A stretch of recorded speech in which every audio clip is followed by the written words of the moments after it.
kita semua untuk tundukkan kepala, kita mau persiapkan hati kita untuk datang kepada Tuhan.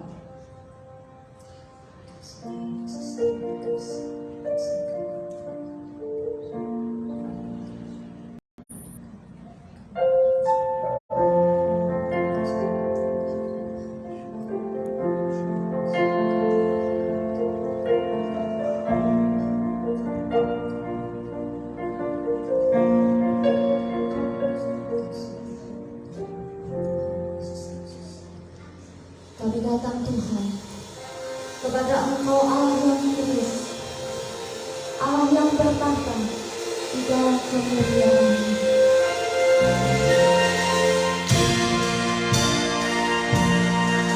Haleluya. Kami membawa hati yang menyembah di hadapan Tuhan dan meninggikan Dia.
Haleluya, puji Tuhan.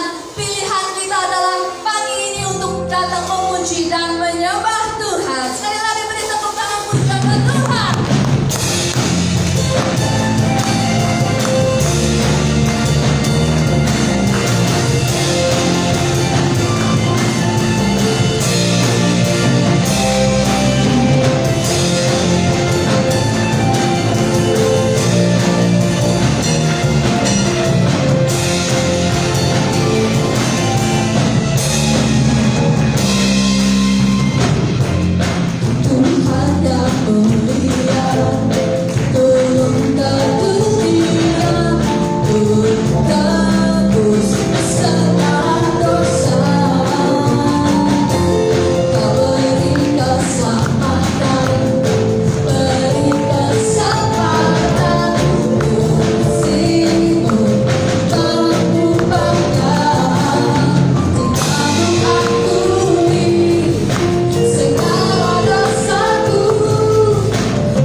Setia dan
Minggu depan kita akan merayakan Jumat Agung kematian Tuhan Yesus. Siapa yang mau bersaksi menyatakan kuasa kebaikan Tuhan sebagai manusia yang baru di dalam Tuhan Yesus? Silakan.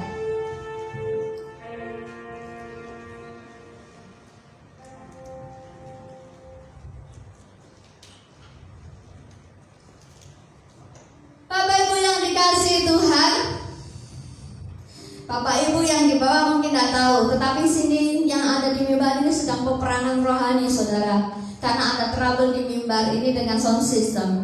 Tapi tahukah saudara, ketika kita memilih untuk tidak larut dengan masalah, ketika kita memilih untuk menyembah dan memuji Tuhan, kalau hati kita arahkan kepada Tuhan, maka Tuhan akan bersemayam di atas puji-pujian umatnya. Amin. Karena itu jangan loyo untuk menyembah Tuhan, jangan loyo untuk memuji Tuhan. Sebab dalam pujian terletak kekuatan kita. Sekali lagi ada amin. Kita orang-orang yang diberkati, kita orang-orang yang luar biasa. Tuhan dengan dahsyatnya memberkati hidup kita.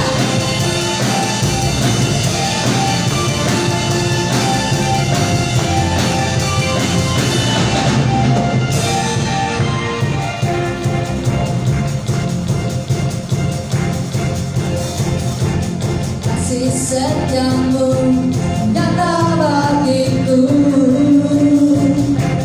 hebat kebajikan tersedia bagiku. Sama sanggup limpahkan jalannya, dan anugerahnya sangat besar bagiku. Aku diberkati, karena alasanku untuk menyediakan. Aku diberkati, aku diberkati atas segala anugerah Tuhan itu. Yuk, kami berdiri lagi Bapak Ibu. Kasih setiamu, kasih setiamu nyata bagiku. Beri yang terbaik buat Tuhan.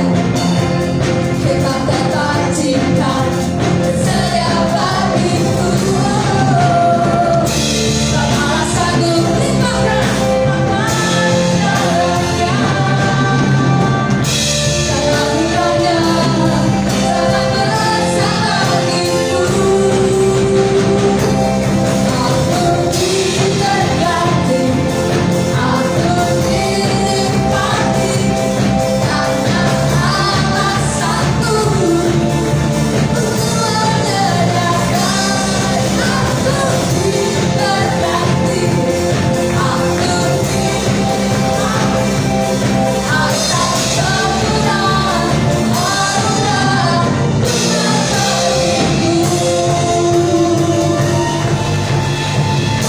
Kita mau berkatakan dengan iman setiap pujian ini bahwa kita adalah orang yang diberkati Tuhan. Sekalipun kantong kita kosong, dompet kita kosong, kita mau berkatakan iman, kita mau mengatakan aku diberkati. Sama sanggup limpahkan segalanya.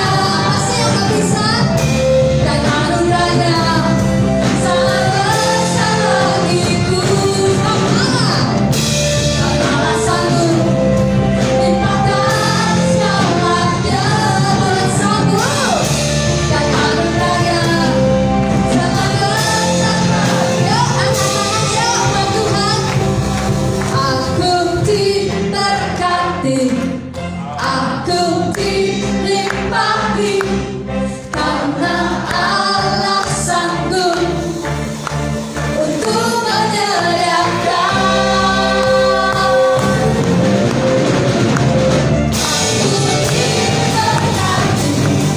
Aku dilimpahi, karena alasanku untuk menyediakan. Aku diberkati.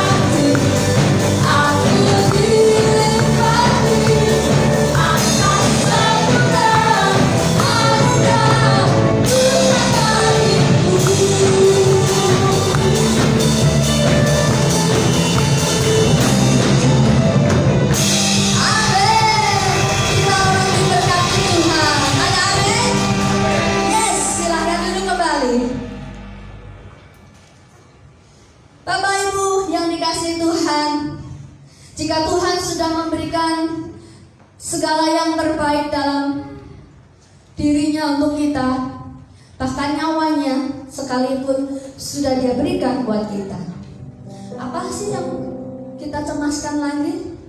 Kalau Dia juga bisa memberikan nyawanya buat kita, apalagi kita, apalagi Dia sanggup memberikan apapun yang kita butuhkan, apapun yang kita perlukan hari-hari ini. Jangan kecilkan kuasanya, sebab jika Dia yang berkuasa sanggup mengalahkan kuasa maut, terlalu kecil buat Dia untuk menyelesaikan masalah kita, masalahmu dan masalah saya. Mari tingkatkan iman pengharapan kita. Sekalipun hari ini sulit untuk kita mengerti jalannya Tuhan, tetapi percayalah, kuasa Tuhan teramat besar dalam hidup kita.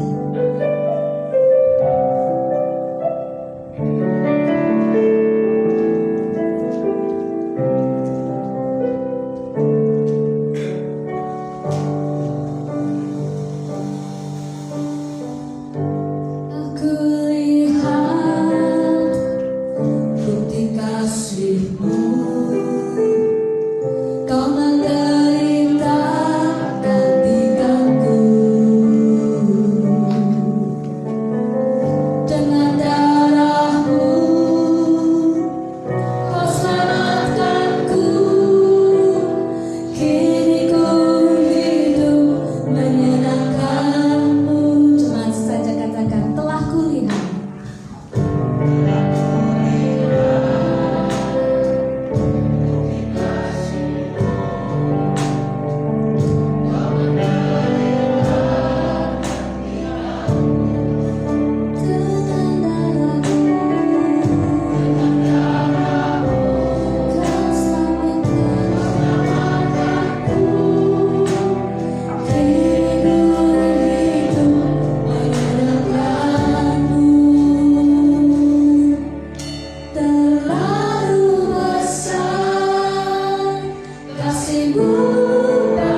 bekerja seluas-luasnya atas kehidupan kami. Dan kami mau dengar-dengaran akan isi hati-Mu. Beri kami kekuatan untuk dapat mengerti isi hati-Mu melalui kebenaran firman-Mu. Kau mengurapi hamba-Mu dan melawan setiap jemaat Tuhan yang mendengar dan mengikuti ibadah pada hari ini. Kami mengucap syukur Tuhan bahwa Engkau Allah yang setia. Kami mengucap syukur Tuhan bahwa Engkau Allah yang baik. Kami mengucap syukur Tuhan bahwa Engkau Allah yang peduli. Amin. Terima kasih Tuhan Yesus. Kami mau dulu diam dengan dengaran akan firman-Mu. Dalam berkat nama Yesus yang percaya bahwa Tuhan Yesus itu hebat, katakan amin. Amin.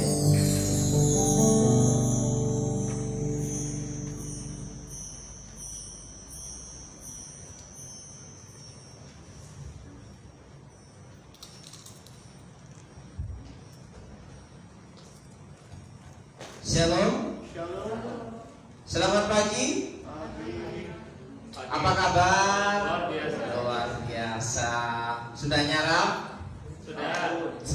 Puji Tuhan ya. Saudaraku, ibu bapak dan anak-anak yang saya kasihi, pada pagi hari ini kita akan sama-sama belajar kebenaran firman Tuhan. Kiranya firman Tuhan hari ini memberi kita kekuatan untuk menjalani kehidupan hari demi hari. Amin. Ya, kita sudah masuk bulan April, saudaraku yang dikasih Tuhan. Biasanya kalau masuk bulan April itu ada tanggal 1 yang biasa dikenal dengan April Mall. Ya, ada banyak ngeprank, ada banyak orang PHP. Jadi ada banyak orang sedang main-main. Tapi saya mau katakan hari ini bahwa firman Tuhan itu bukan ngeprank. Ya. Firman Tuhan itu berlaku progres. Ya kan? Firman Tuhan yang ditulis pada tahun-tahun yang sudah lalu, ya, itu akan tetap up to date. Walaupun saudara membaca dalam tulisan yang sama, ketika Roh Tuhan bekerja dalam kehidupan saudara, ya, dalam pikiran saudara, dalam isi kepala saudara, maka yang terjadi adalah rema yang baru yang akan saudara terima. Ya. Dari dulu kita akan membaca bahwa firman Tuhan itu tulisannya sama, bacaannya sama, ayatnya sama dari tahun ke tahun. Tapi saudara, jika saudara hari ini benar-benar mencari apa yang Tuhan mau dalam kehidupan saudara, maka yang terjadi adalah bahwa kita menemukan sesuatu yang baru. Amin. Nah, saudaraku yang dikasih Tuhan, dalam 1 bulan ke depan kita akan mengingat akan salib Tuhan, ya, mengingat akan salib Tuhan. Biasanya kalau bicara tentang salib itu sesuatu yang gak enak. Biasanya kalau bicara tentang salib itu bicara tentang suatu penderitaan, ya kan? Sementara hidup kita sudah menderita, ya, hidup kita sudah susah. Dan minggu ini masuk dalam minggu sengsara Tuhan. Dalam kalender gereja, jika di hari Jumat Agung, ya, peristiwa Yesus disalibkan dan mati, ya, pada hari Minggu, pada hari yang ketiga setelah Jumat Agung, Tuhan Yesus bangkit dari antara orang mati. Jadi ini 1 minggu sebelum kebangkitan. Itu disebut, ya, Minggu Via Dolorosa, Minggu Palma, Minggu kesengsaraan. Jadi sedang, ya, perjalanan dari mahkamah agama ketika Tuhan Yesus disuruh mikul salib ke bukit Golgota.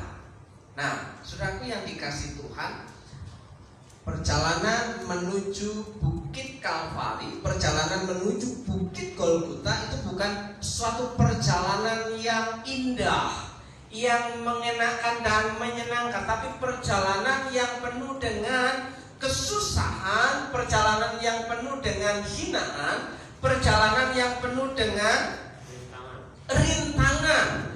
Bahkan bukan hanya meneteskan air mata, tapi juga meneteskan titik-titik darah. Nah, saudaraku yang dikasih Tuhan, sepanjang 1 bulan ke depan kita akan mengingat akan salib Tuhan, dan endingnya nanti bahwa kita tahu di balik salib itu ada kebangkitan, ada kehidupan. Nah, saudaraku yang dikasih Tuhan, mengingat salib Kristus ya, dengan satu tujuan, hidup kita hanya untuk Tuhan. Ya. Tujuan hidup hanya untuk Tuhan. Mungkin kita akan bertanya, mau dibawa kemana sih arahnya kita bicara hari ini? Mau dibawa kemana pembahasan kita hari ini? Apakah tujuan hidup kita hanya untuk Tuhan? Ya. Apakah kita bisa mengaminkan sebuah fakta, kenyataan, pernyataan bahwa yang saya butuhkan sesungguhnya itu hanya Tuhan? Pasti pertanyaannya, apa iya yang kita butuhkan satu-satunya itu hanya Tuhan? Ya. Saudaraku yang dikasih Tuhan, jika kita hari ini bisa mengambil komitmen bahwa tujuan hidup kita hanya untuk Tuhan, itu berarti kita itu sudah dalam titik temu bahwa kita hanya membutuhkan Tuhan. Apapun yang terjadi dalam kehidupan kita, ya kan? Kita perlu Tuhan. Ya.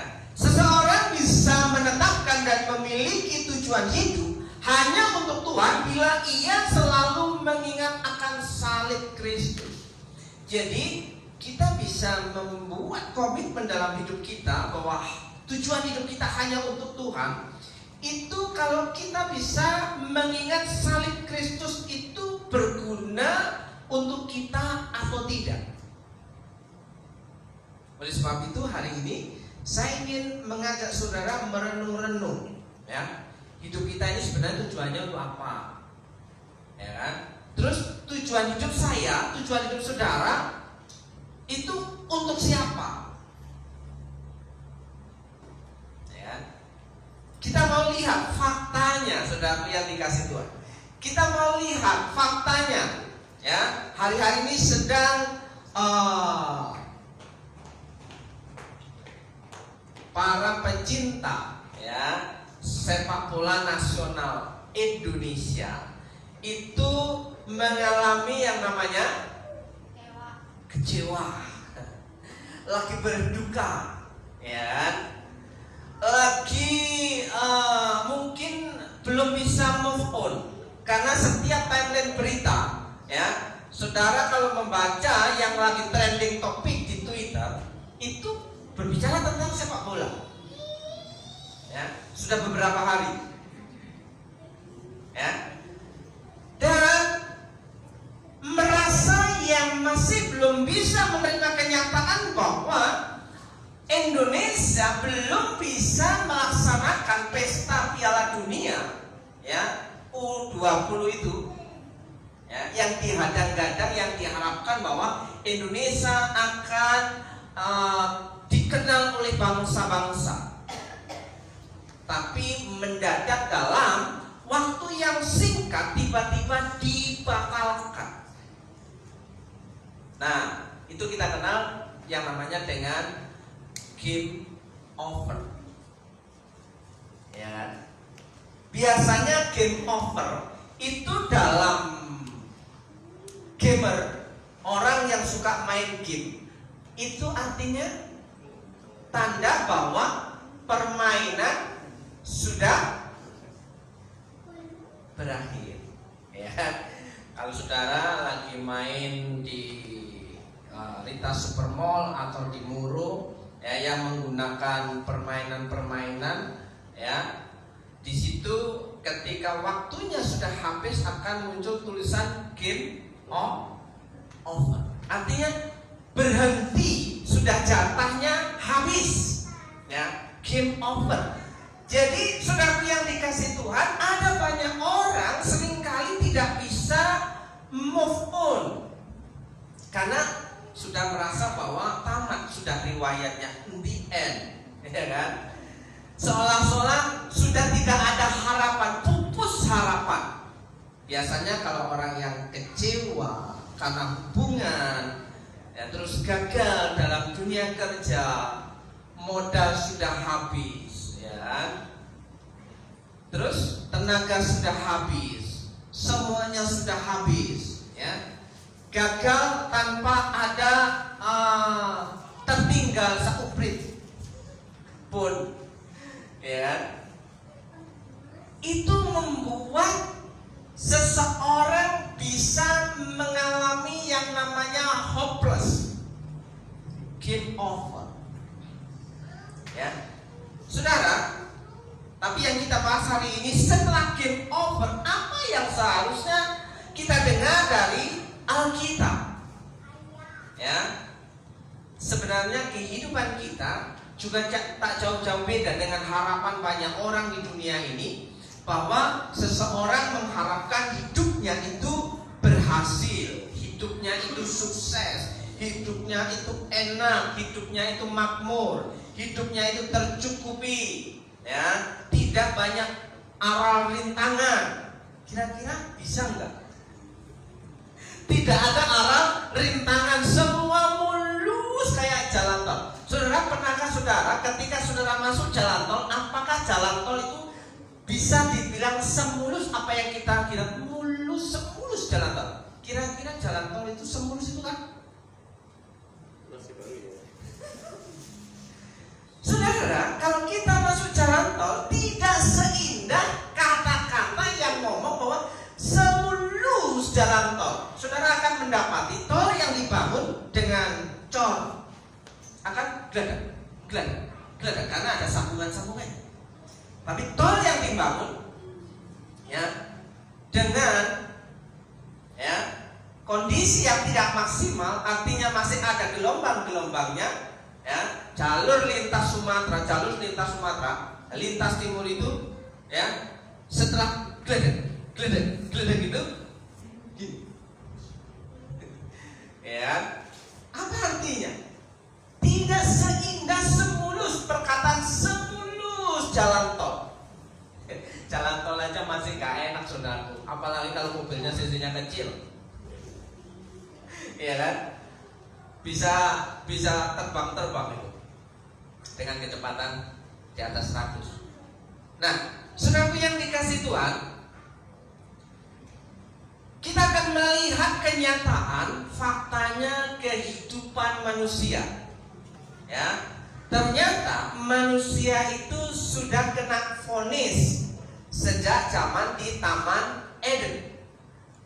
Ya, apa itu vonis? Vonis itu dalam bahasa hukum, ya, dikatakan bahwa putusan hakim terhadap terdakwa. Putusan hakim terhadap terdakwa. Jadi vonis itu sebenarnya sudah diberikan kepada manusia sejak manusia pertama di Taman Eden. Harusnya tujuan Tuhan menciptakan manusia itu hidup dalam naungan Tuhan, hidup dalam pemeliharaan Tuhan. Seharusnya serba enak, ya kan? Semua sudah disediakan. Ketika Tuhan sebelum menciptakan manusia pada hari yang ke berapa? Ke-6. Jadi hari yang pertama, kedua, ketiga, keempat, kelima itu sudah dipersiapkan kuburan bini. Jadi ketika semuanya sudah siap lengkap, barulah diciptakan manusia. Dan ketika manusia pertama Adam dan Hawa dijadikan, semuanya sudah tersedia. Perintah Tuhan, ya, peliharalah dan usahakanlah, kelola. Hanya satu hal yang Tuhan kasih ujian. Pohon yang ada di tengah-tengah taman ini jangan kamu dekati, jangan kamu ambil buahnya. Nah, itu buah terlarang. Buah terlarang. Kalau lagunya Nenglis Bandung itu The Virgin, ya. Ya, saudaraku yang dikasih Tuhan. Oke, apa sih vonis yang sudah diterima oleh manusia sejak manusia ada di Taman Eden? Ya, vonisnya adalah ketika Adam dan Hawa melanggar satu perintah Tuhan itu. Cuma satu perintahnya yang pertama, tidak banyak. Setelah itu kan muncul hukum Taurat. Jadi 10 di jembreng-jembreng jadi banyak, ya kan? Ditambah-tambah lagi, ya. Padahal aturan yang pertama itu cuma satu, itu aja masih nggak bisa taat. Apalagi ya 10 yang 366, ya, menurut aturan hukum Yahudi. Nah, saudara yang dikasih Tuhan, karena satu itu tidak ditaati, yang terjadi adalah vonis sudah diberikan Allah kepada manusia pertama di Taman Eden. Akhirnya apa? Adam dan Hawa dikeluarkan dari Taman Eden. Vonisnya apa, saudara? Kita akan lihat ini, ya. Vonisnya itu sebenarnya adalah game over. Apa itu game over? Vonis yang diberikan Allah kepada manusia yang melanggar perintahnya, aturan mainnya, yaitu upah dosa ialah maut. Ya. Upah dosa ialah maut. Maut itu adalah kematian. Maut itu adalah binasa. Maut itu adalah hukuman kekal. Jadi tidak ada yang bisa pindah kalau sudah dimasukkan dalam suatu wilayah hukuman kekal. Dia tidak bisa pindah kepada hidup yang kekal di surga. Ada 2 tempat, saudaraku, ya. Satu tempat maut yang dikenal banyak orang sebagai neraka. Satu tempat lagi adalah yang dikenal oleh banyak orang adalah hidup kekal di surga. Jadi antara surga dan neraka itu tidak bisa dari ini pindah ke satu tempat yang ini pindah ke tempat yang ini. Jadi kalau sudah masuk, dia tidak akan bisa keluar lagi. Kalau ada hamba Tuhan yang pernah mengajarkan sudah masuk straight to hell, bisa keluar lagi. Tidak sesuai dengan ajaran Alkitab. Karena Alkitab memberikan bahasan bahwa orang yang sudah masuk hukuman, dia tidak akan bisa keluar. Demikian juga orang yang sudah dimasukkan, ya, dapat jatah di surga, ngapain juga mau turun, ya kan? Jadi tempatnya masing-masing. Ini vonis, putusan hakim terhadap terdakwa sudah diberikan sejak dahulu kala. Upah dosa ialah maut. Sementara game not over-nya adalah karunia Allah ialah hidup yang kekal di dalam Yesus, di dalam Kristus Yesus Tuhan kita. Jadi yang satu vonisnya game over, yang satu vonisnya game not over. Yang satu sudah dapat tempatnya masing-masing sesuai dengan upahnya, sesuai dengan ganjarannya. Yang satu juga sudah mendapatkan upahnya masing-masing sesuai dengan keyakinannya dan apa yang telah dilakukan di masa hidupnya. Nah, saudaraku, hari ini bertepatan dengan adat istiadat orang Tionghoa. Apa? Masih ingat? Oh, udah gak ingat? Ya, hari ini bertepatan dengan cengbeng. Biasanya cengbeng itu budaya ziarah kubur. Orang Kristen boleh ke kuburan? Boleh. Siapa bilang yang nggak boleh? Ya, oh ke kuburan kok nggak boleh? Nah, terus yang nggak boleh sesuai dengan pengajaran Alkitab apa?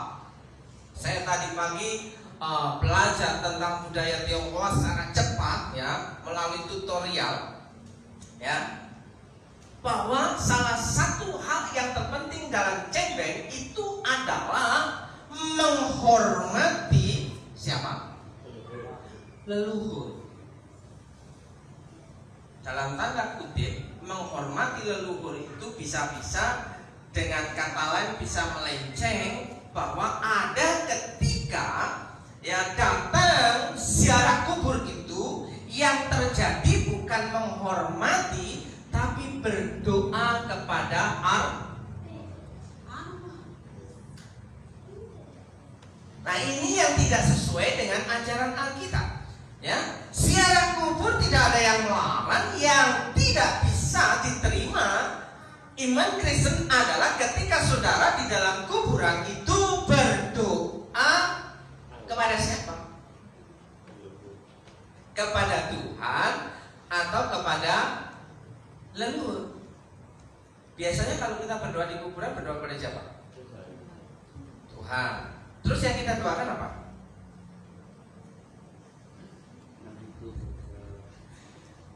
Saya masih ingat ketika zaman SD, zaman kecil saya dulu, ya, zaman jahiliyah, the dark ages, ya. Ketika saya di Malang itu banyak orang kejawen. Ketika pokoknya kalau pulang kampung harus sowan dulu ke makam orang tua atau ke makam eyang buyut, apa kakek neneknya. Dan di situ apa yang sering terjadi? Kita bukan berdoa kepada Tuhan. Ngapain jauh-jauh berdoa kepada Tuhan nyari tempat di kuburan? Yang terjadi biasanya kita ngomong sama itu, sama apa itu? Nisan, Maisan, ya, sambil naburin bunga yang sudah dikasih minyak wangi, ya, ditaburin. Bah, putumu teko, bah, tungano putumu sukses. Saya pada waktu ke Lampung kemarin masih menemukan hal itu. Kenapa? Paman saya yang di Lampung sudah meninggal dan saya diajak bibi saya untuk menjenguk kuburnya. Dan di situ yang terjadi sama persis. Pak, tolong anakmu ya.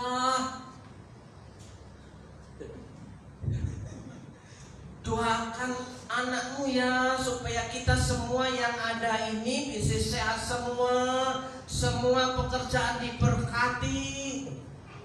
Yang berkati siapa di situ? Saya nggak bisa melarang serta-merta. Yang terjadi kalau saya cut, saya pasti bertengkar. Karena sudah pernah terjadi hal itu sebelum saya bisa mengendalikan diri. Jawabnya apa? Ketika saya ngomong, kalau sudah jadi orang Kristen berdoanya kepada Tuhan, nggak usah ngomong-ngomong lagi ke situ.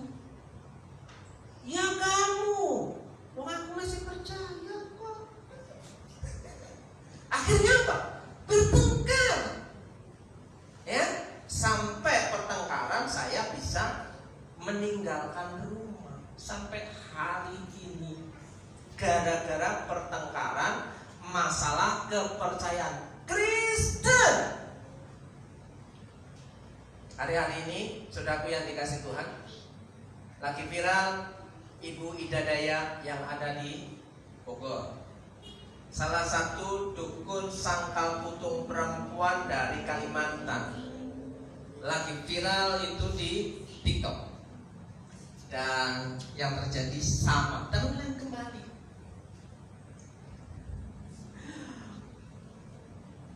Ponakan saya yang cacat itu dibawalah sampai ke Bogor. Ketemu dengan ibu itu. Ternyata faktanya ibu itu tidak bisa mengobati apalagi menyembuhkan. Karena bisanya menyembuhkan tulang yang patah. Yang jelas itu dukun cakal putus. Sementara ponakan saya itu yang kena adalah sarafnya. Nah, pulanglah. Itu sudah gak benar itu. Itu sudah gak benar itu. Kalau YouTube ini ditonton sama mamiku pasti marah. Itu sudah gak benar itu. Ya kan? Nah, saudaraku yang dikasih Tuhan, ketika harapannya tidak tercapai, terasa game over. Tidak puas, kecewa. Itu sama halnya sebenarnya nasib saudara dan saya sebelum ketemu Tuhan, sebelum percaya Tuhan adalah upah dosa ialah maut. Kalau saudara membaca Roma pasal 3 ayat yang ke-10, 11, 12, tidak seorang pun benar, seorang pun tidak. Tak seorang pun benar, seorang pun tidak. Kalau salah mohon dicek nanti, ya kan? Roma pasal yang ketiga. Tidak ada yang benar, semuanya katanya. Mungkin kalau saya yang ngomong, Bapak Ibu Saudara langsung marah. Kenapa? Semuanya bebal. Begitu? Apa itu bebal? Ya, dengar, melihat, tapi nggak menggubrisnya. Itu dikatakan Alkitab kita. Game over sebenarnya, saudaraku yang dikasih Tuhan. Upah dosa ialah maut. Hukumannya jelas di Alkitab. Nah, saudaraku yang dikasih Tuhan, supaya tidak game over, supaya masuk ke game not over, karunia Allah ialah hidup yang kekal dalam Kristus Yesus Tuhan kita. Nah, saudaraku yang dikasih Tuhan, fakta pengadilan. Bedanya pengadilan Tuhan dengan pengadilan dunia itu di mana? Kira-kira ada nggak saudara yang saudara pikirkan? Kalau pengadilan Tuhan itu seperti ini, pengadilan dunia itu seperti ini. Kira-kira ada yang pernah memikirkan enggak? Karena kalau kita masuk dalam Roma 6 ayat yang ke-23 tadi, upah dosa ialah maut. Jadi kalau di pengadilan dunia, kalau saudara pernah masuk atau melihat di persidangan dalam perkara pengadilan, di pengadilan, saudara akan menjumpai bahwa orang yang ditersangkakan, orang yang didakwa itu ada pembela, pengacara. Sementara si terdakwa ini ya boleh mengajukan apa? Banding, boleh mengajukan alasan, boleh mengajukan pledoi. Artinya apa? Masih bisa berdalih, masih bisa punya alasan untuk membela diri di pengadilan dunia. Yang benar pun bisa jadi salah, yang salah pun bisa jadi benar. Yang penting kuat-kuatan.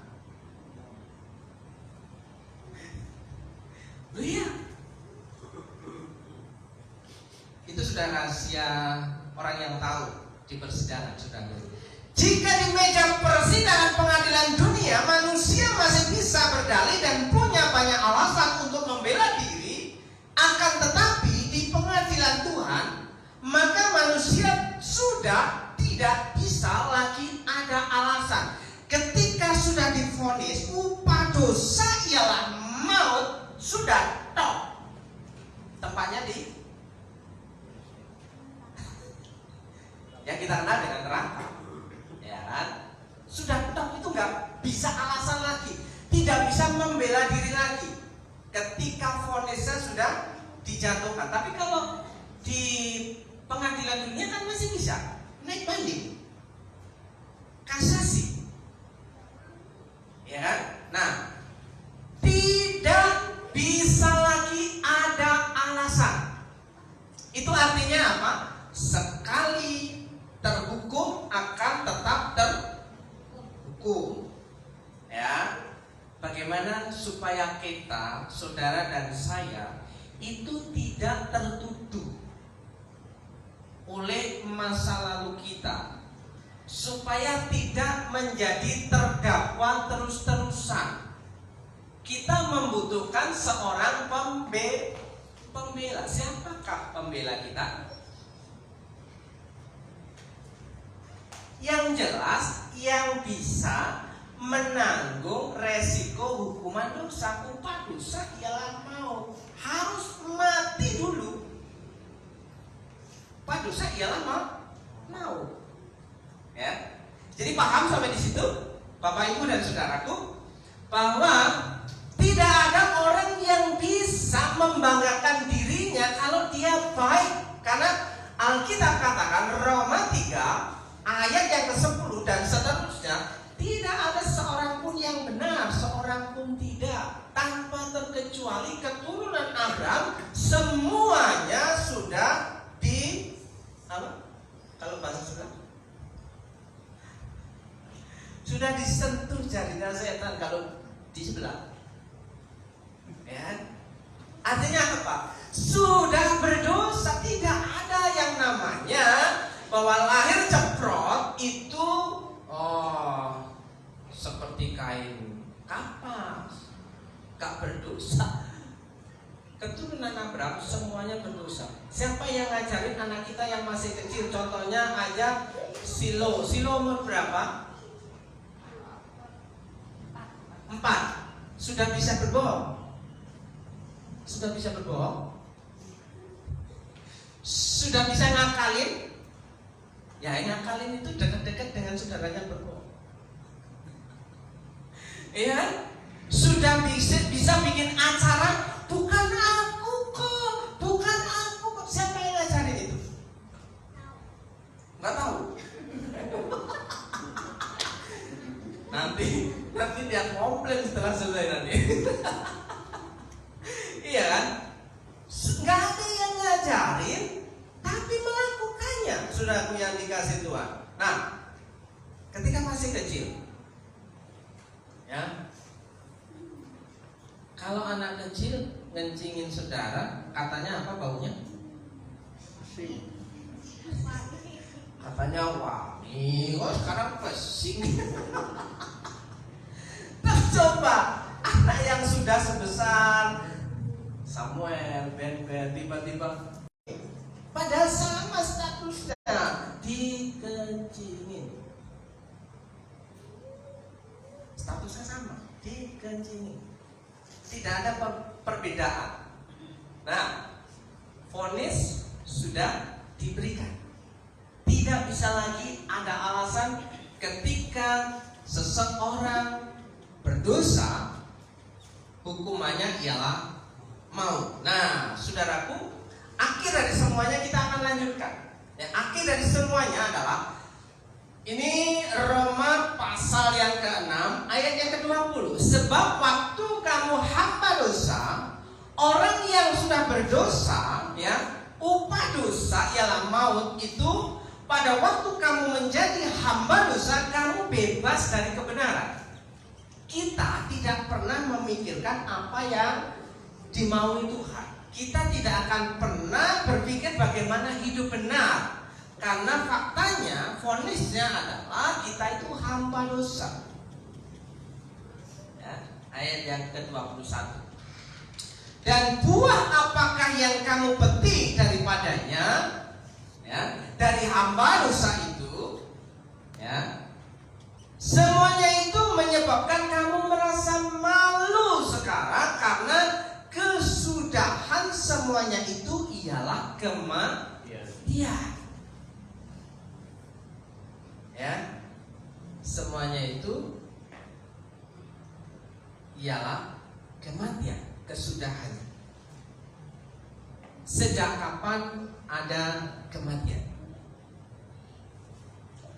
Apakah Tuhan menciptakan manusia itu tujuannya, endingnya pada sebuah kematian?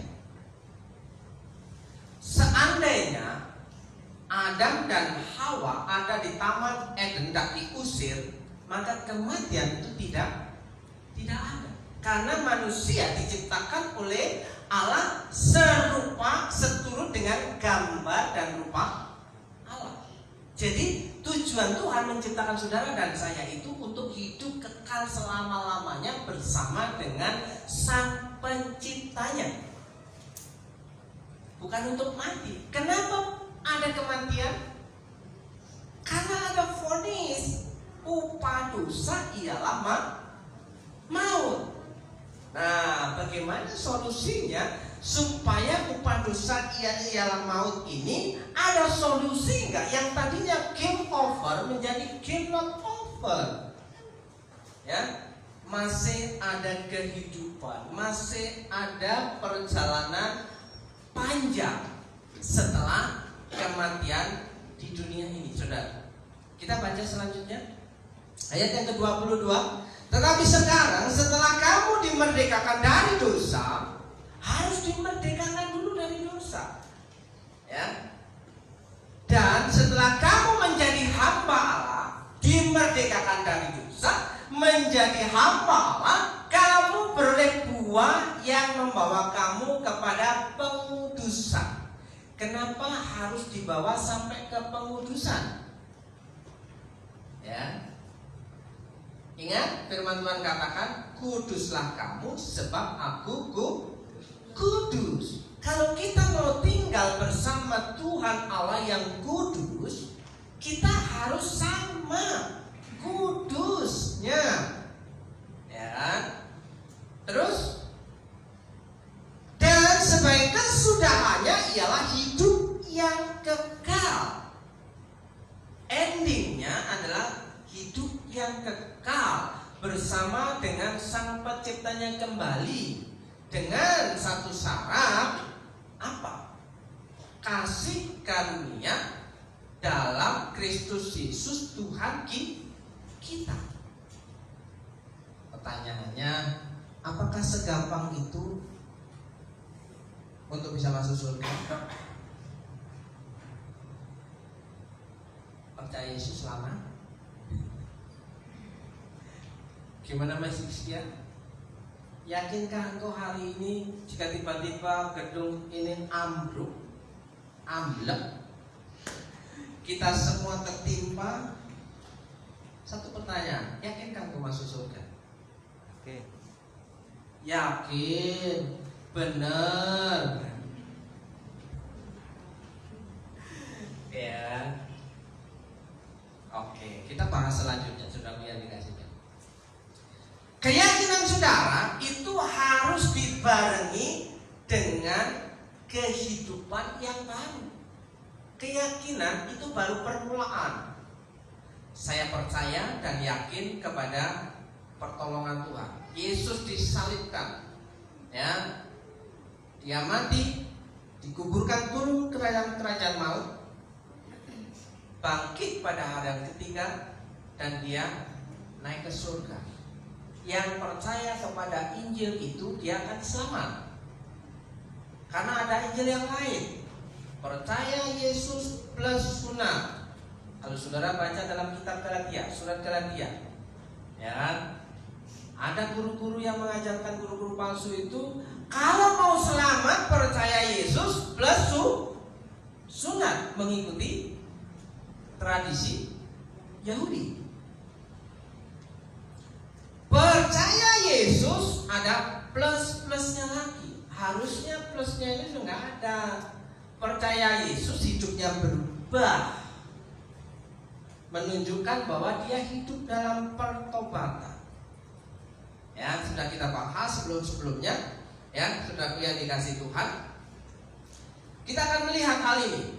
Ya, kalau saudara membaca dalam Kisah Para Rasul pasal yang ke-16 ayat 29, 30 dan 31, ada percakapan demikian antara kepala penjara itu, ya, menyuruh membawa sulung lalu berlari masuk, dan dengan gemetar tersungkurlah ia di depan Paulus dan Silas.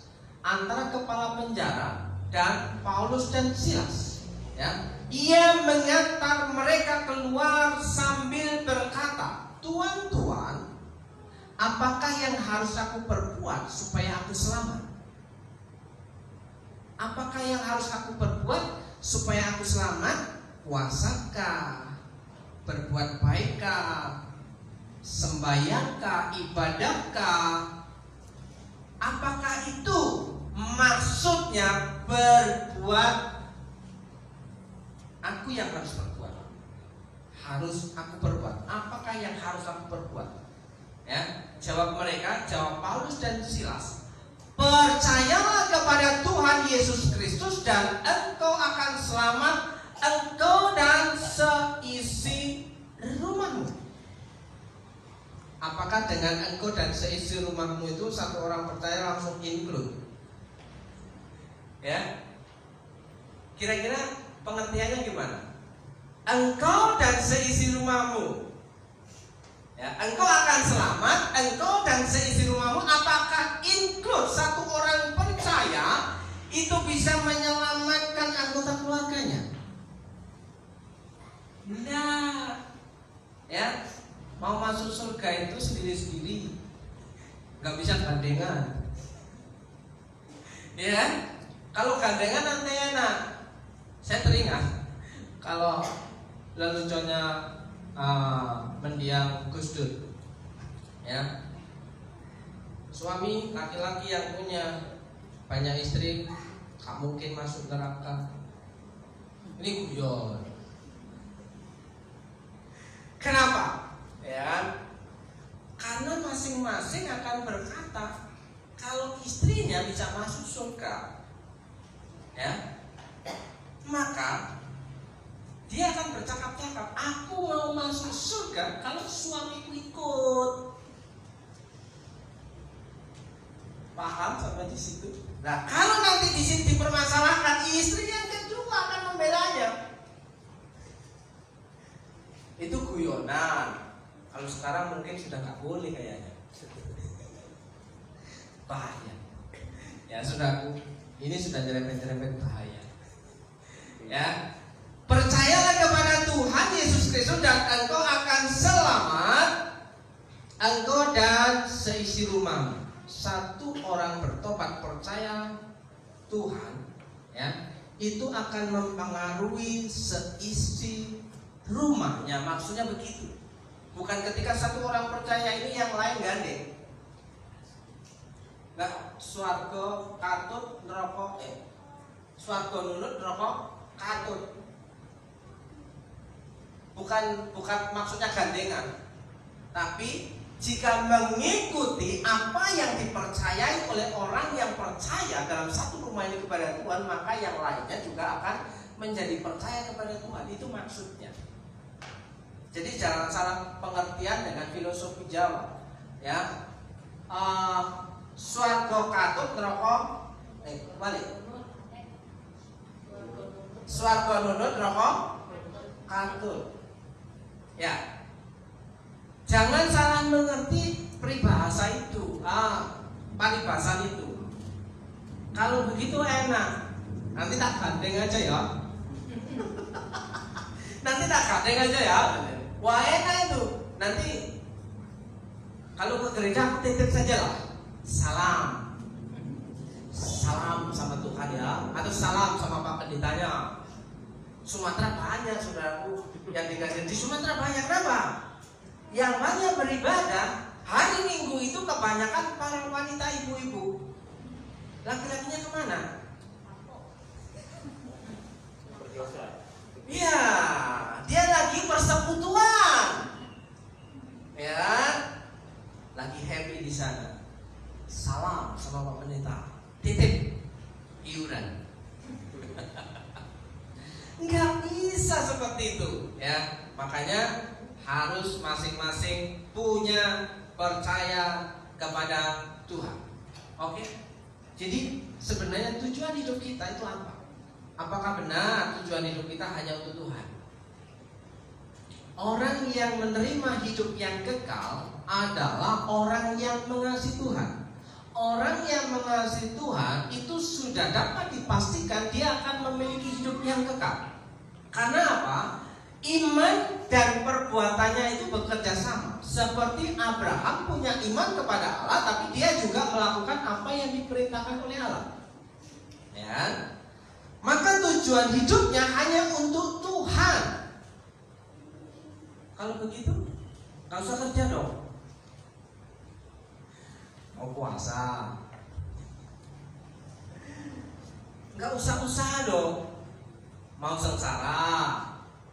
Nah, perhatikan baik-baik Kolose 3 ayat 23. Ya.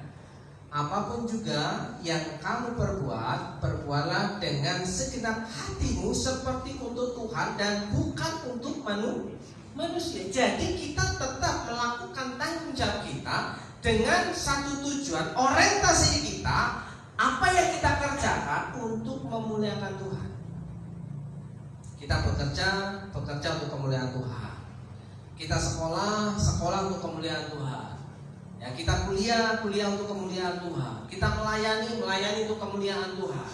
Ya, terus apa yang kita kerjakan? Baik makan, mau minum, baik apa saja untuk kemuliaan Tuhan. Ya, jangan seperti Esau.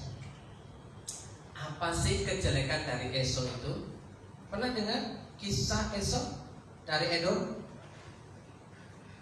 Tahu maknanya kata Edom? Edom itu merah-merah. Edom itu artinya merah-merah. Ya.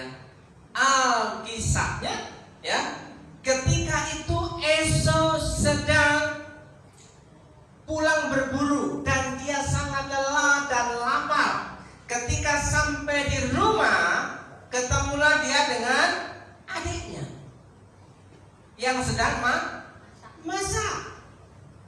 Wah, kan? Biasanya kalau orang pulang kerja lelah, yang pertama ada kemungkinan bisa marah-marah.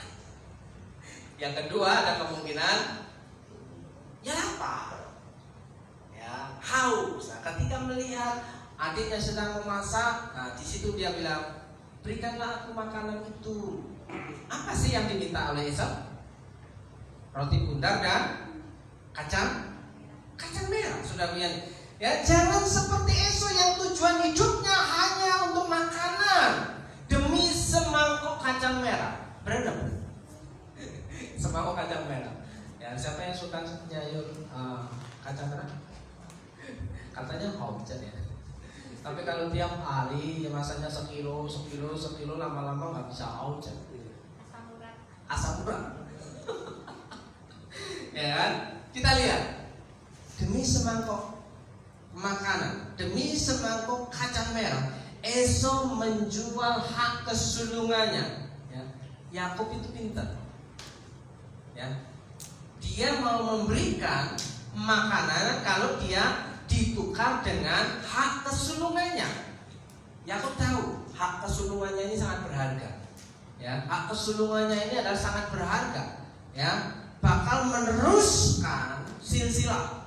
Nah, di sini Yakub membuat negosiasi.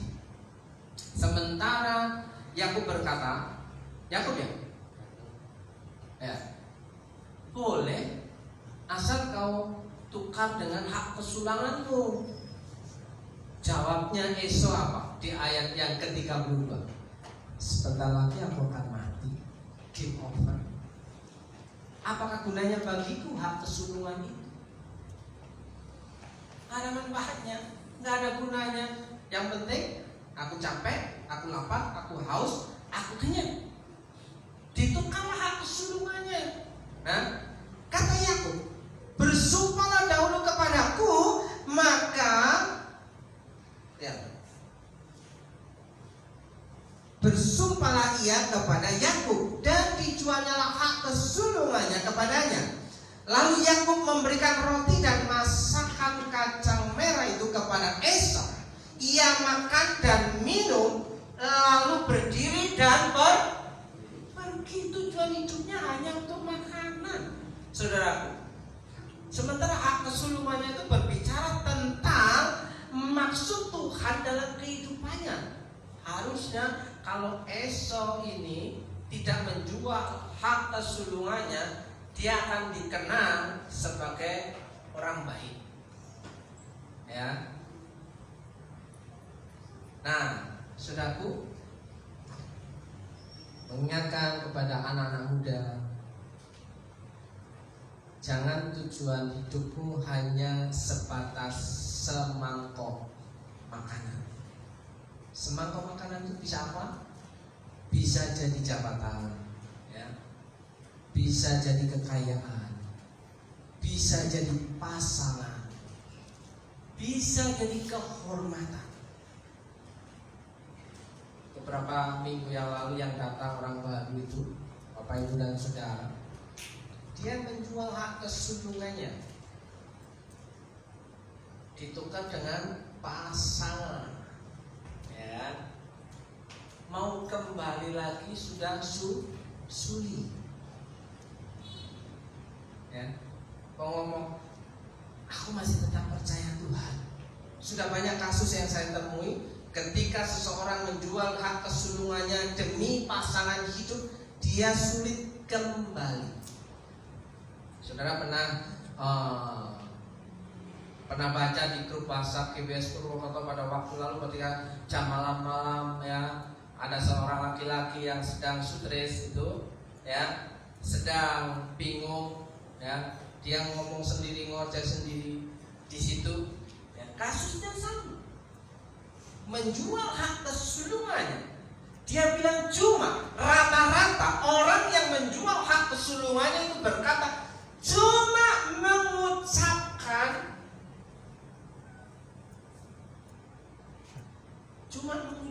doang, hatiku nggak percaya. Apakah benar demikian? Terlalu gampang sekali, cuma mengucapkan, ya, nggak bisa seperti itu, Bapak Ibu dan Saudara. Oke, Bapak Ibu dan Saudaraku yang dikasih Tuhan, sebelum kita menikmati perjamuan Tuhan, saya mengajak saudara mengingat kembali tentang salib Tuhan, tentang apa yang menjadi tujuan hidup kita hari ini. Tujuan hidup kita itu mencari Tuhan atau mencari uang? Mencari Tuhan atau mencari kekayaan? Mencari Tuhan atau mencari kesehatan? Mencari Tuhan atau mencari kehormatan? Sebenarnya yang terakhir ini include. Kalau kita mencari Tuhan, maka yang lain-lainnya ini bonus.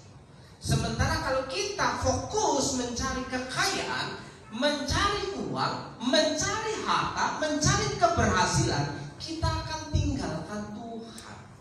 Percaya, tidak percaya, fakta membuktikan ketika seseorang sedang mengejar karir dunianya, maka Tuhan yang akan dikorbankan. Kalau kita sedang mencari Tuhan, maka Tuhan akan bimbing kita untuk menerima promosi-promosi. Mungkin kita belum pernah alami, mungkin saudara belum pernah alami, maka perlu dihidupi firman Tuhan ini. Jangan hanya gara-gara semangkok kacang merah kita tinggalkan Tuhan. Itu maksudnya. Tujuan hidup kita hanya untuk Tuhan. Saudaraku yang dikasihi Tuhan, kita akan mempersiapkan diri kita untuk menikmati perjamuan Tuhan. WR singer, pemain musik silakan maju ke depan. Saudaraku yang dikasihi Tuhan, saya mengajak saudara menjadi orang yang dekat dengan Tuhan Yesus. Selain kita posisinya sebagai anak, kita bisa mengenal Tuhan Yesus itu sebagai sahabat. Tidak ada kasih yang lebih besar daripada kasih seorang yang memberikan nyawanya untuk sahabat-sahabatnya. Kamu adalah sahabatku jikalau kamu berbuat apa yang kuperintahkan kepadamu. Vonisnya sudah jelas bahwa jika kita mau dianggap sahabat oleh Tuhan Yesus, kita mau nggak mau mengikuti apa yang menjadi alur pikiran Tuhan. Jika kita menyimpang dari alur pikiran Tuhan, maka kita menjadi musuhnya Tuhan, bukan menjadi sahabatnya Tuhan. Ya, saya akan membacakan 3 ayat terakhir. Siapa memperhatikan firman akan mendapat kebaikan, dan berbahagialah orang yang percaya kepada Tuhan. Orang yang loba menimbulkan pertengkaran, tetapi siapa percaya kepada Tuhan diberi kelimpahan. Takut kepada orang mendatangkan jerat. Kalau Yeremia 17 bilang, terkutuklah orang yang mengandalkan manusia, tetapi siapa percaya kepada Tuhan dilindungi. Amin, Bapak Ibu. Percaya kepada Tuhan, perlindungan akan menjadi bagian saudara. Ya, percaya kepada Tuhan, kelimpahan, kecukupan akan menjadi bagian saudara. Ya, percaya kepada Tuhan, kebahagiaan dan hidup dalam pemeliharaan Tuhan akan saudara nikmati. Mari kita sama-sama merenungkan hal ini melalui korban penebusan Tuhan di kayu salib untuk saudara dan saya.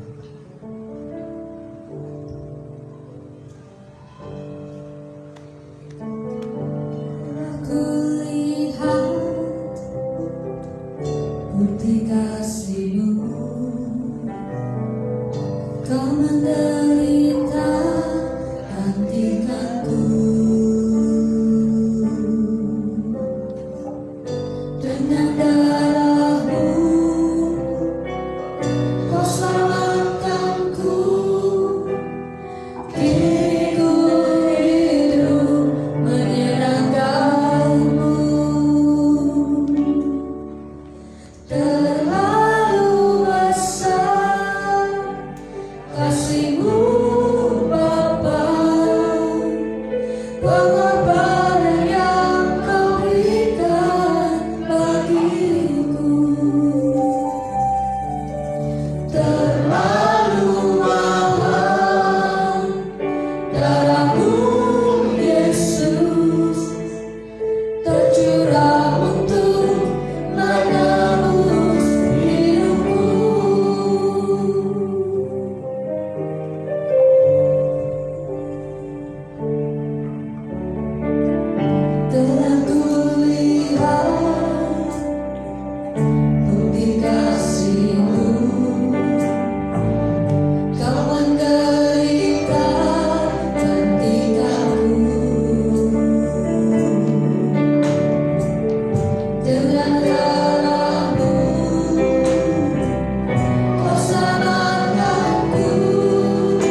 masa lalu kami.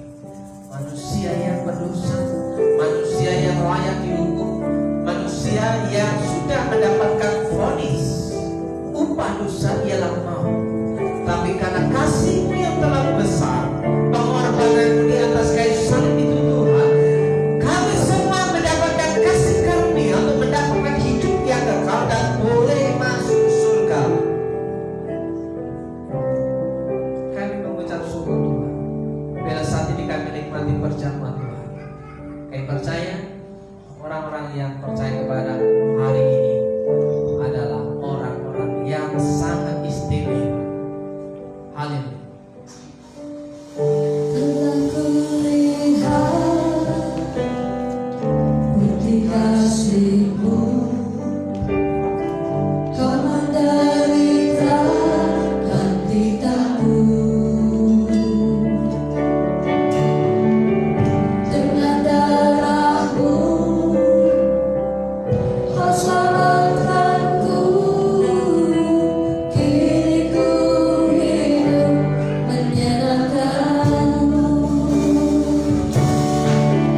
Terlalu besar kasih-Mu Bapa, pengorbanan yang Kau berikan bagiku.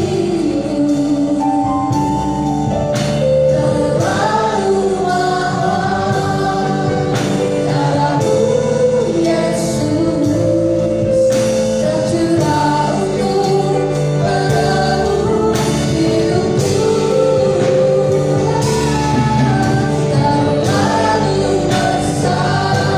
besar kasih-Mu Bapa, pengorbanan yang Kau berikan bagiku. Terlalu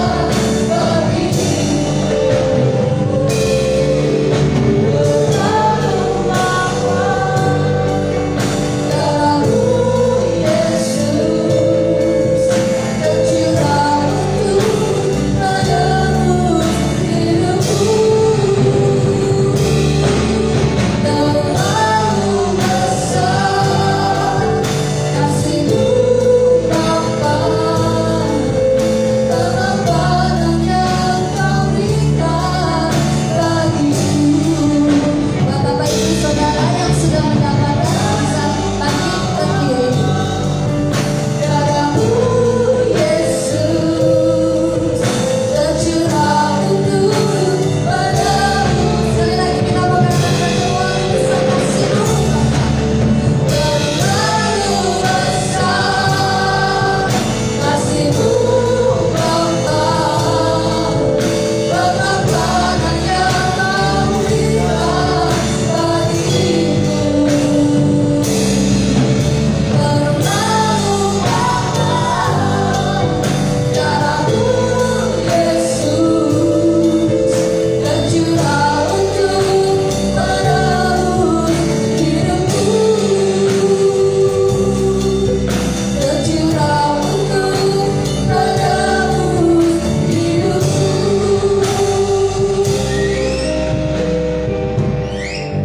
Saudaraku yang dikasihi Tuhan, semua sudah mendapatkan roti dan anggur. Saudaraku, saya ingin saudara membacakan untuk yang sudah menerima 3 orang, dan saya mendapatkannya dari Ulangan pasal yang ke-6 ayat yang ke-4. Dengarlah hai orang Israel, Tuhan itu Allah kita, Tuhan itu Esa.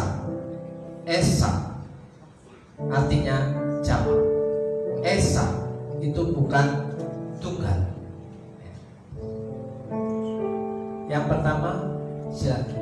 Tuhan memelihara orang-orang yang kaya. Aku sudah lemah, tetapi diselamatkannya aku. Mazmur 116 ayat 6. Ketika kau dalam kelemahan hari ini, percayalah Tuhan sanggup menolong dan menyelamatkan hidup saudara. Yang kedua, Ia tak akan membiarkan kakimu goyah, penjagamu tidak akan terlelap. Mazmur 121 ayat 3. Gusti boten sari, Tuhan tidak tidur, Ia tidak terlelap. Ia akan selalu menjaga saudara ketika saudara memiliki satu komitmen dan tujuan, bahwa tujuan hidup saudara hanya untuk Tuhan. Yang ketiga, ajarlah aku melakukan kehendakmu, sebab engkaulah Allahku. Mazmur 143 ayat 10a. untuk bisa menggenapi firman Tuhan ini, ajarlah aku, kita perlu membuka hati, pikiran, dan perlu rendah diri supaya hidup kita dipimpin oleh Tuhan. Sekali lagi bonus satu orang. Diberkatilah orang yang mengandalkan Tuhan, yang menaruh harapannya pada Tuhan. Yesaya 17 ayat 7. Diberkatilah orang yang mengandalkan Tuhan. Berbahagialah orang yang mengandalkan Tuhan. Satu alasan orang yang mengandalkan Tuhan adalah orang yang sedang dipantau oleh Tuhan. Percayalah saudara, hari ini kita mengingat salib Kristus. Hari ini kita mengenang akan salib Kristus, kasihnya yang begitu besar itu, saudara yang dikasih Tuhan. Kita mengangkat tinggi-tinggi di atas kepala kita, dan saya akan membacakan firman Tuhan untuk saudara. Sebab apa yang telah kuteruskan kepadamu telah aku terima dari Tuhan, yaitu bahwa Tuhan Yesus pada malam waktu ia diserahkan mengambil roti, dan sesudah itu ia mengucap syukur atasnya. Ia memecah-mecahkannya dan berkata, inilah tubuhku yang diserahkan bagi kamu. Perbuatlah ini menjadi peringatan akan aku. Percayakah saudara akan hal ini? Amin. Terimalah dan makanlah dengan iman sebagai tanda persekutuan dalam tubuh Kristus. Dalam berkat nama Tuhan Yesus, makanlah.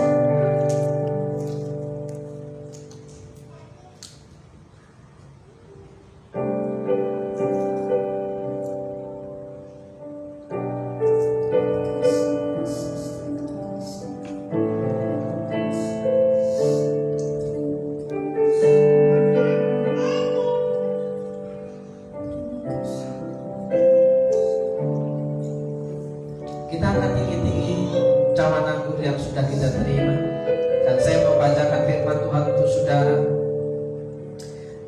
Demikian juga ia mengambil cawan sesudah makan lalu berkata, cawan ini adalah perjanjian baru yang dimeteraikan oleh darahku. Perbuatlah ini setiap kali kamu meminumnya menjadi peringatan akan aku. Sebab setiap kali kamu makan roti ini dan minum cawan ini, kamu memberitakan kematian Tuhan sampai ia datang. Percayakah saudara akan hal ini? Amin. Terimalah dan minumlah dengan iman sebagai tanda persekutuan dalam darah Kristus yang sudah dicurahkan di atas kayu salib. Dalam berkat nama Yesus, minumlah.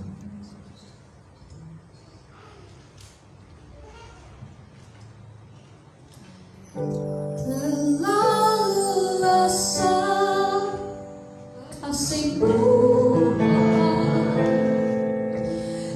Tuhan yang Kau berikan bagiku. Terlalu mahal darah-Mu Yesus, tercurah untuk menebus hidupku. Terlalu besar kasih-Mu Bapa, pengorbanan yang Kau berikan bagiku. Terlalu mahal darah-Mu Yesus, tercurah untuk menebus hidupku.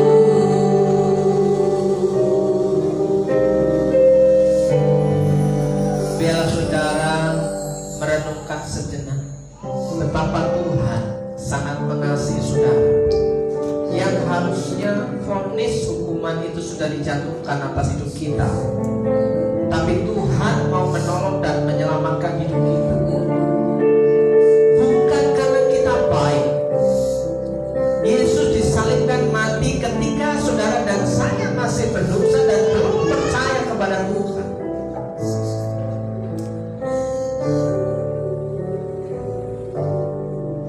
Ia baik. Ia sungguh baik. Ia sungguh amat baik.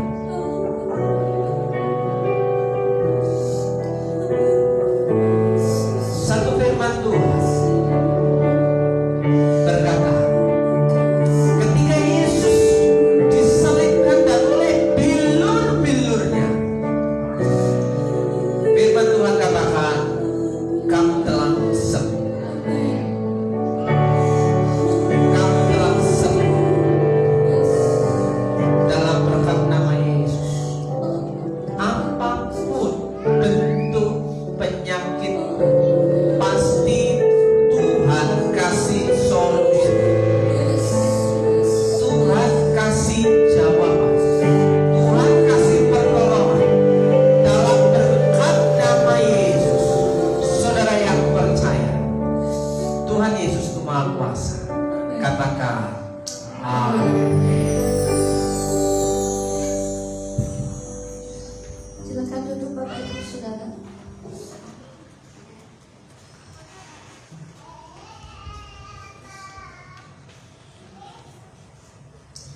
Puji Tuhan, kita diberkati dengan firman Tuhan pada pagi hari ini, bahwasanya kita diingatkan kembali bahwa hidup ini adalah karena kasih karunia. Kalau bukan karena Tuhan mengasihi kita dengan mati di kayu salib, maka kita tidak ada sampai hari ini hidup dalam kelimpahan kebaikan Tuhan. Mari kita memberikan yang terbaik buat Tuhan. Kita membalas apa yang Tuhan sudah berikan dalam hidup kita melalui apa yang kita miliki. Mari kita tundukkan kepala dan saya minta untuk para petugas untuk maju ke depan. Kita akan sama-sama berdoa. Kita tundukkan kepala. Bapa yang baik, Bapa di dalam nama Tuhan Yesus, terima kasih untuk segala anugerah yang Tuhan beri dalam hidup kami. Kami sungguh sangat diberkati dengan luar biasa sampai hari ini Tuhan. Dan kami mau Bapa dengan apa yang kami miliki, kami mau memberi yang terbaik. Kami mau melihat pekerjaan Tuhan di tempat ini diberkati dengan luar biasa. Biarlah apa yang kami tabur Tuhan pada pagi hari ini Engkau berkenan dan Engkau memberkati setiap tangan yang menabur dengan penuh sukacita. Terima kasih Tuhan, segala puji syukur kami naikkan hanya di dalam nama Tuhan Yesus Kristus. Amin.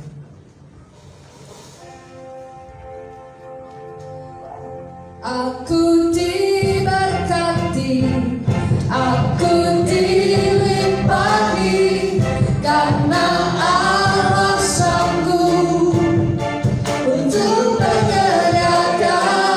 Aku diberkati, aku dilimpahi atas sempurna anugerah Tuhan bagiku. Aku diberkati, aku dilimpahi, karena Allah sanggup untuk menyediakan. Aku diberkati, aku dilimpahi sempurna anugerah Tuhan bagiku. Aku diberkati, aku dilimpahi, karena Allah sanggup untuk menyediakan.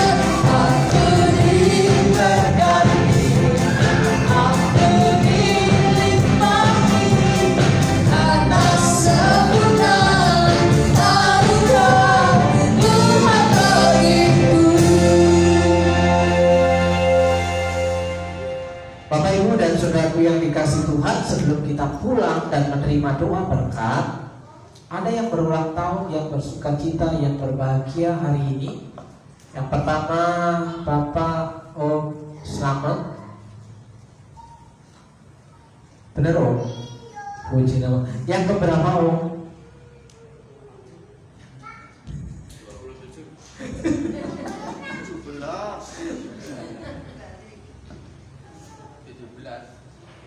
17. dan Bapak Kuncoro. Bapak Kuncoro ulang tahun, mungkin lupa. Boleh. Mau kesaksian apa Om? Pak Kuncoro mau kesaksian? Belum. Oke. Kita akan berdoa untuk Bapak Slamet, Om Slamet dan Bapak Kuncoro atau Bapak Kuncoro. Pak Slamet bisa kita. Mari sama-sama Bapak Ibu dan Saudara kita bangkit berdiri.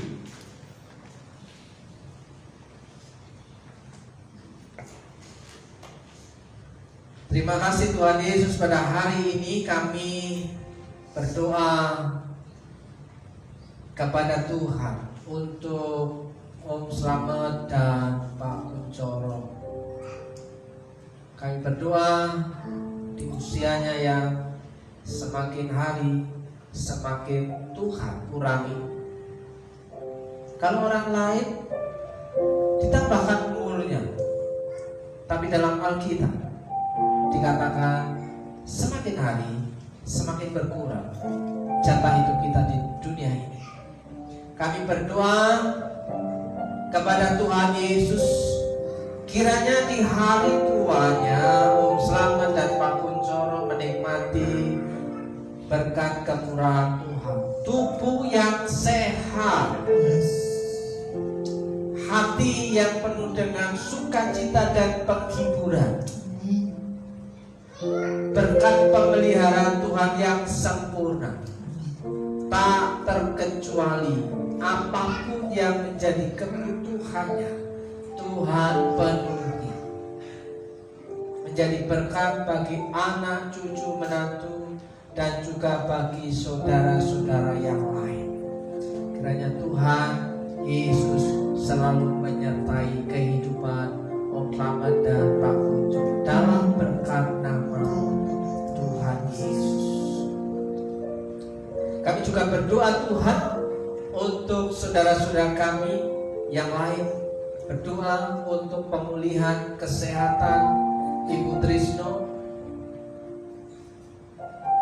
Kiranya Tuhan tolong, kiranya Tuhan jamah, kiranya Tuhan berikan penghiburan dan sukacita, pulihkan kesehatannya dalam berkat nama Tuhan Yesus.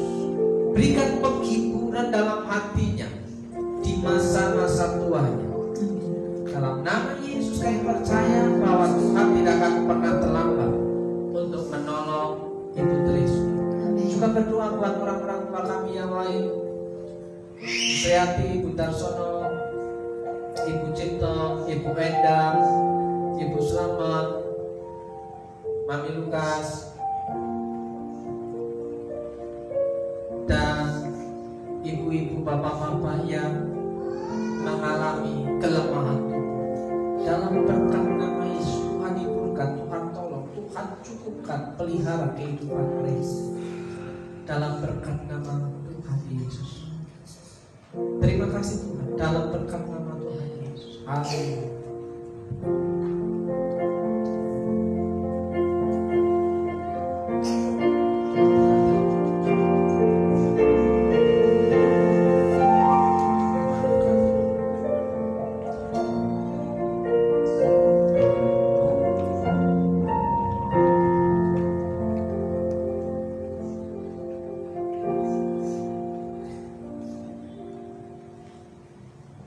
Saudara yang dikasih Tuhan, mari kita siapkan diri untuk kembali ke rumah masing-masing di mana Tuhan menempatkan saudara hari-hari ini. Dan terimalah doa berkat untuk saudara. Jika kau baik-baik mendengarkan suara Tuhan Allahmu dan melakukan dengan setia segala perintahnya yang kusampaikan pada hari ini, maka Tuhan Allahmu akan mengangkat engkau di atas segala bangsa di bumi. Segala berkat ini akan datang kepadamu dan menjadi bagian jika engkau mendengarkan suara Tuhan Allahmu.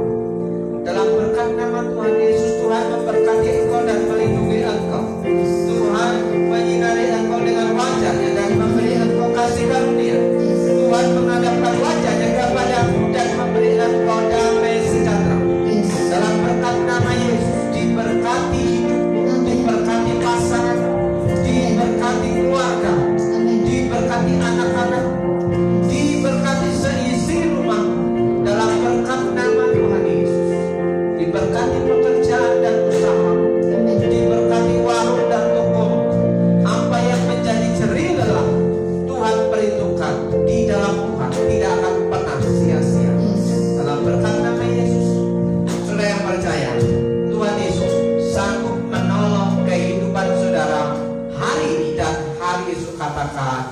Amin.